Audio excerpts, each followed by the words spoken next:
Welcome to Not Milk Never Milk. Subscribe if you're lactose intolerant.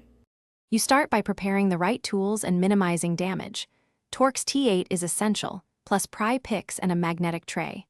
Once ready, remove the batteries and place the controller face down on a soft cloth so buttons stay safe. You will peel the center sticker and unscrew the 5 Torx screws, keep them organized. Then, carefully separate the shell with plastic picks.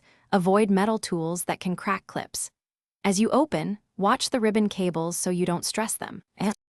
Once the shell is open, you lift the PCB just enough to access the right bumper area. Don't fully detach ribbons. You'll spot the plastic bumper, a small metal spring or contact, and the tactile switch underneath. Inspect each for cracks, warped tabs, or loss of spring tension. If the bumper housing is cracked, swap it. If the spring is misaligned, reposition it so it nests under the bumper tab. Make sure contacts are clean, and use a cotton swab with isopropyl if needed. You now reseat the PCB carefully, confirming ribbon cables are flat and the bumper returns smoothly when pressed. This ensures proper alignment before closing. Once satisfied, bring the halves together and install the 5 Torx screws snugly but not over-tightened. Reinsert batteries and test the right bumper in menus and a game to confirm consistent presses.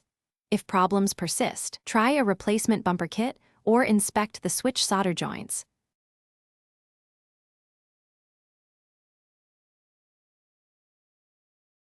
Thanks for watching. If this was helpful, leave a like and consider subscribing. See you next time.